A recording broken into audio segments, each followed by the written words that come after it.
120 billion units is the annual output of the global bearing industry, reflecting a scale of production that sustains nearly every mechanical system on the planet. Why is such a massive volume of these components required for modern infrastructure? Industrial growth depends entirely on the reduction of friction and the stabilization of motion within engines, turbines, and assembly lines. Without these high-hardness steel elements, the mechanical world would seize under the weight of its own movement. But in reality, the ubiquity of these parts only looks obvious from the outside. One can notice how alloy steel undergoes a series of complex transformations to achieve the necessary wear resistance. The process begins with raw material that must be carefully formed and subjected to intense heat treatment to reach its final structural integrity. Each piece is eventually precision ground until it reaches a state of near-perfect roundness. This ensures that every rotation remains smooth over several years of continuous operation. But this is just the beginning. The diversity of this engineering landscape is immense. One can notice how some bearings are manufactured to be small enough to rest on a fingertip for delicate instrumentation. It is visible how the equipment gradually scales up to produce industrial versions that exceed 10 feet in diameter. These massive variants often weigh tens of tons, providing the essential support needed for wind turbines or heavy mining machinery. Whether microscopic or monumental, every unit is engineered to manage extreme loads. The process is only gaining momentum. Achieving this level of technical precision requires a remarkably long industrial chain. At first glance, the finished product seems simple, but in reality, the material must be guided through a sequence of ultra-precision machining stages. From the moment raw steel enters the facility, every step is governed by strict control to ensure the silent foundation of modern machinery remains reliable. The transformation of raw metal into these compact components is a rigorous journey of calibration and refinement. Thus, the steel reaches the standard ready for the further stage. 100 million tons of raw material are supplied annually to global steel mills from the massive reserves located in Australia, Brazil, and Russia. These vast deposits, stretching across tens of square miles, contain iron oxides in shades of deep red, brown, and gray. Why is the extraction of these underground elements considered the critical starting point for industrial manufacturing? The material forms the primary foundation for high-strength steel, yet it remains locked within the crust until it is reached by specialized technology. This mineral resource has been shaped over millions of years and now waits for the power of modern machinery to awaken it. Geological engineers begin the extraction process by surveying the terrain with high-precision instruments. They drill dozens of boreholes to depths of many feet before loading them with a specific mixture of ammonium nitrate and diesel fuel. But this is just the beginning. The explosives detonate with millisecond precision, a technique designed to shatter thousands of cubic yards of rock using the energy equivalent of several tons of TNT. It is visible how the blast lifts the surface, exposing the rich iron ore that was previously hidden beneath the earth. At large-scale mines, more than 1,000 tons of industrial explosives are consumed every month to maintain the flow of material. At first glance, the explosion appears to be chaotic destruction, but in reality, every detonation is a controlled event that frees millions of tons of ore for processing. The process is only gaining momentum as the dust settles. Gigantic hydraulic excavators move toward the blast site, their buckets lifting up to 40 tons of rock in a single motion. One can notice the slow, rhythmic swing of the booms as they transfer the load into the beds of ultra-heavy dump trucks. These transport vehicles possess a staggering weight between 200 and 300 tons, allowing them to carry massive volumes across the quarry floor. Everything only gets more complicated as the transport cycle begins, requiring perfect coordination between the excavators and the fleet of trucks. The entire operation functions like a colossal machine moving with constant mechanical rhythm. Each shovel load and every transport cycle are synchronized to ensure the material continues its journey toward transformation. This iron ore is the essential starting point for the production of steel bearings that will eventually support extreme industrial loads. It is visible how the equipment gradually clears the pit, preparing the way for the next phase of the chain. Transition to the next level. The raw ore leaves the deep mines and begins its movement toward the refining facilities. This concludes the initial stage of extraction, opening the road to metallurgical processing. Tens of tons is the weight of the massive steel rollers that initiate the primary transformation of the raw iron ore.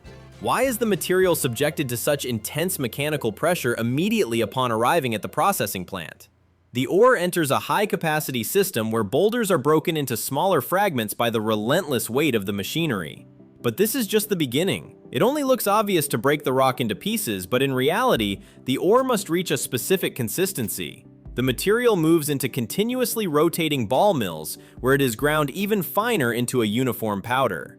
This mechanical action maximizes the release of iron while increasing the surface area of every particle. One can notice how the equipment gradually turns solid rock into a fine dust that is perfectly suited for chemical refining. It gets more complex further on. In enormous flotation tanks, the powdered ore is mixed with water to form a thick, heavy slurry. Carefully measured surface-active chemicals are introduced to alter the physical properties of the grains. The iron-bearing particles become hydrophobic, repelling water, while impurities like silica and clay remain hydrophilic. At first glance, the mixture appears static, but compressed air is soon blown through the bottom of the tanks. Millions of tiny bubbles form and begin to rise through the dark liquid. The camera glides along the surface, where layer after layer of reddish-gray froth rich in iron accumulates. These bubbles cling to the iron particles and lift them toward the top of the tank. Automated systems skim this concentrated foam through multiple cycles to ensure the highest quality. Meanwhile, waste rock and unwanted minerals sink to the bottom and are completely removed. The process is only gaining momentum. 65 to 67% is the iron content achieved in the resulting concentrate. This material is destined to be reborn as the steel used in high-precision bearings. Before that happens, the iron-rich slurry must enter a filtration and dewatering system. The suspension passes through either rotary drum or disc-type vacuum filters. One can notice how the pressure difference draws out the excess water while the fine ore remains trapped on the filter surface. The moist cake of ore accumulates in a thick layer as the water is extracted. This reduction in moisture content ensures the ideal physical conditions for the pelletizing and firing stages. Everything only gets more complicated as the material prepares to withstand the heat of the smelting furnace. The transformation into durable steel pellets marks the final step of this refinement phase. The concentrate is now ready for the metallurgical phase, where it will be melted and refined. The material leaves the filtration station, transitioning into a calm stage. 100% of the iron-rich concentrate is gathered from the filtration tanks as a fine, dry powder possessing a distinct reddish-brown hue. Why must this concentrated material be transformed into solid spheres before the next phase? The powder in its loose state is far too volatile and fine to be fed directly into the intense environment of a smelting furnace. Consequently, the material is mixed with specific binding agents and a precise volume of water to create a manageable consistency. This mixture is then fed onto enormous inclined pelletizing discs that maintain a constant orbital motion. One can notice how the fine particles begin to cling and cluster together as the discs rotate steadily, gradually forming small spheres of uniform size. But this is just the beginning. By the time the material rolls off the edge of the rotating discs, millions of damp iron ore pellets have taken shape. It is visible how the equipment produces round, smooth surfaces with a strictly controlled moisture content. This prepares them for the critical firing stage that will harden the structure for the demanding requirements of industrial steel production. The traveling grate then feeds these damp pellets into a rotary kiln, which consists of a massive steel cylinder stretching dozens of feet in length. The equipment is positioned at a slight incline and rotates with a slow, deliberate cadence. Inside the chamber, the temperature is maintained between 2,190 and 2,460 degrees Fahrenheit. It only looks obvious to heat the material, but in reality, this creates a uniformly distributed high-heat environment across the entire length of the internal chamber. Everything only gets more complicated as the drum turns. The pellets roll and tumble continuously through a constant stream of hot gases, ensuring they are baked evenly from the internal core to the outer surface. It is visible how the high temperature causes impurities to burn away, while the individual iron particles fuse into a single mass. This thermal reaction creates a solid, dense, and perfectly uniform internal structure. The process is only gaining momentum. By the time the material exits the rotating kiln, the pellets have reached the specific hardness and density required for transport. Therefore, the spheres move into the cooling stage to stabilize their physical properties. They are now the essential feedstock for the steel furnaces that will eventually produce the colossal anchor chains used at sea. The material is ready to move to the next processing phase without haste. 3,600 degrees Fahrenheit is the temperature reached by the superheated air blast injected into the base of the furnace. Why must the internal environment of this towering steel structure reach such extreme thermal thresholds? The heat is not merely for melting, but to trigger a chemical chain reaction between the raw materials. Layers of pelletized iron ore, limestone, and red-hot coke are stacked with precision inside the vessel, which rises hundreds of feet into the air. One can can notice how the coke ignites upon contact with the air blast, generating the carbon monoxide necessary to strip oxygen from the iron oxides. The process is only gaining momentum. As the reaction progresses, the iron reduces into a molten state and begins its slow descent to the hearth. It only looks obvious that the metal would melt, but in reality, the limestone plays a critical role by binding with unwanted elements. This interaction creates a layer of slag that floats like a protective, stony foam on the surface of the dense liquid iron. The equipment gradually separates these two distinct layers as they settle at the bottom of the furnace. But this industrial power comes at a significant environmental cost, as the heart of the iron-making process remains one of the largest global sources of carbon dioxide, fine particulates, and toxic fumes. Everything only gets more complicated. A stream of molten iron leaves the blast furnace and moves immediately into the basic oxygen furnace. The camera glides along the massive steel vessel, which is reinforced with thick layers of heat-resistant refractory bricks to withstand the impending chemical surge. A long lance is lowered from above, discharging a stream of pure oxygen at supersonic speeds directly onto the surface of the molten metal. One can notice how the oxygen reacts violently with the carbon, sending jets of brilliant flame shooting high above the furnace mouth as the temperature spikes. Transition to the next level. Under this immense thermal and chemical pressure, the brittle pig iron undergoes a transformation into refined molten steel that is both stronger and more ductile. The liquid steel is directed into a continuous casting system to begin its solidification. Water-cooled molds receive the glowing metal, causing it to harden into primary shapes known as billets, wide slabs, or rectangular blooms. This represents the very first physical form of the steel before it undergoes mechanical shaping. It seems simple to cast these blocks, but in reality, these billets serve as the essential blanks for every future industrial application. The process does not end at this stage. Giant rollers weighing tens of tons wait in the rolling mills, where the metal will be reheated to a malleable state. Thick slabs are passed through the rolling stands and transformed into thin steel sheets. Blooms move through the machinery to become coiled strips, while square billets are stretched into long, uniform steel bars. One can notice the metal lengthening and thinning with each thunderous rotation of the massive cylinders. The equipment gradually shapes the material that will eventually become the structural backbone of skyscrapers, the spans of bridges, or the chassis of automobiles. From the initial blast of the furnace to the final pass through the roaring mills, the metal is systematically refined and reshaped.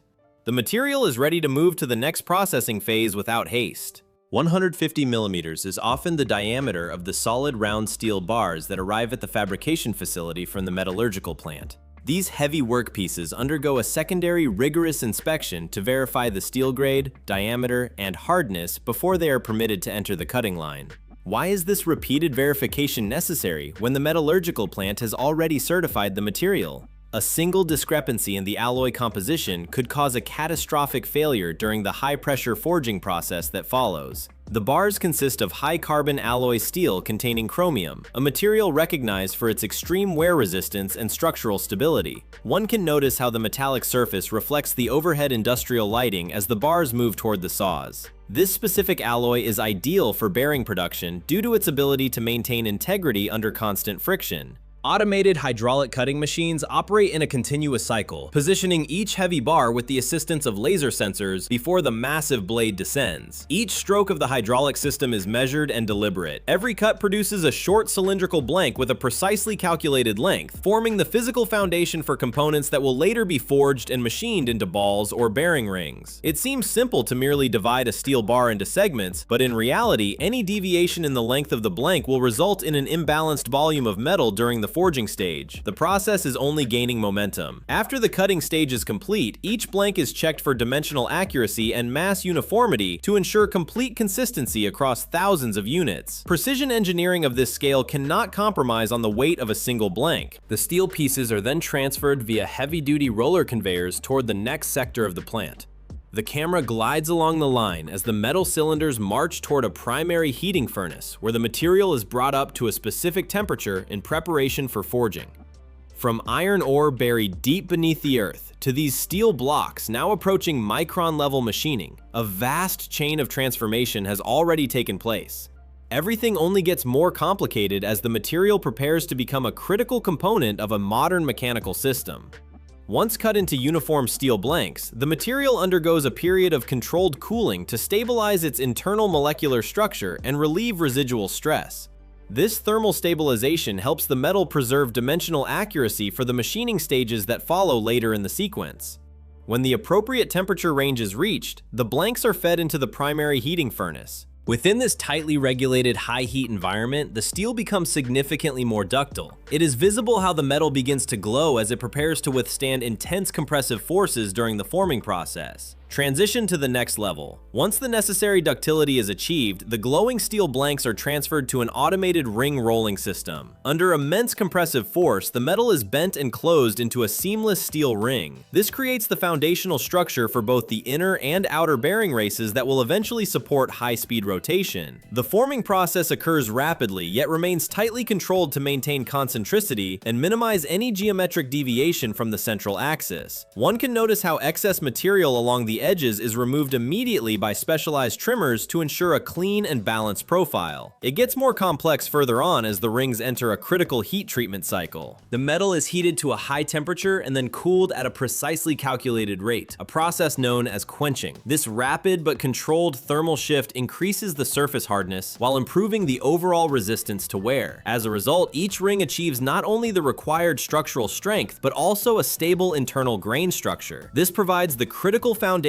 for the precision machining stages that are positioned ahead in the production line. The steel rings move steadily toward the cooling racks as the intense heat dissipates into the surrounding air. The material leaves the heat treatment zone, transitioning into a calm stage where the metal reaches its final structural equilibrium. Thus, the steel reaches the standard ready for the further stage of grinding and finishing. 100% of the steel rings must undergo a complete cooling cycle before they are transferred to computerized numerical control turning and grinding systems to achieve the required mechanical precision. Why is such meticulous machining necessary after the rings have already been forged and heat treated? To the eye, the cooled metal appears finished, but without high precision refinement, the bearing would fail under high-speed rotation due to microscopic imbalances. Ultra-hard alloy cutting tools remove thin layers of material to refine the diameter, thickness, and both faces, bringing each component within its specified design tolerances. The process is only gaining momentum. One can notice how the grinding wheel carves the raceway directly into the ring surface, creating the precise track that ultimately determines the smoothness and service life of the bearing. This stage demands extremely tight geometric control to preserve concentricity and minimize friction during rotation. It only looks obvious to grind a groove, but in reality, this operation dictates the entire efficiency of the mechanical system. The equipment gradually increases the pressure for the next phase. Once the critical parameters are finalized, the ring surfaces undergo high-pressure shot blasting to remove oxide layers and any remaining microscopic burrs. Millions of fine steel shots repeatedly impact the metal at high velocities, producing a more uniform and stable finish while strengthening the surface through mechanical compression. This allows the rings to withstand repeated loads in demanding operating environments. But this is just the beginning of the final transformation. After the steel rings have been turned and ground to their specified tolerances, they are moved to the assembly area where the bearing structure begins to reach completion. The camera glides along the assembly line where the inner ring is positioned slightly off-center relative to the outer ring to create a temporary opening. Polished steel balls are poured into a metal guide tube. From this tube, the balls slide along a feed chute and drop sequentially into the raceway, quickly filling the gap between the two rings. It seems like a simple task of filling a void, but in reality, the speed and sequence of the drop prevent damage to the polished surfaces. The rings start to move. Once the ball loading process is finished, the ring assembly rotates slowly, allowing the balls to distribute themselves evenly around the circumference. A mechanical system simultaneously adjusts alignment to ensure uniform spacing between the balls, preventing clustering that could generate vibration during operation. The two rings are then returned to a concentric state, locking the balls into their precise motion path. Everything only gets more complicated as the final components are integrated. A cage is installed to maintain this order, and a layer of oil or grease is added to reduce friction, resulting in a fully assembled bearing ready to sustain smooth, reliable motion within modern mechanical systems. One can notice the thin film of lubricant coating every moving part. From iron ore buried deep beneath the earth to components machined with micron-level tolerances, the journey of creating a bearing is a fusion of metal energy, heat treatment, and precision engineering. Metal is melted, shaped under immense pressure, and then refined so that the steel balls can move smoothly within a near-perfect structure. Small in size, yet bearings form the foundation that allows countless machines to operate reliably every day. The transformation from raw earth to high-precision component is complete. The material is ready to move to the next processing phase without haste.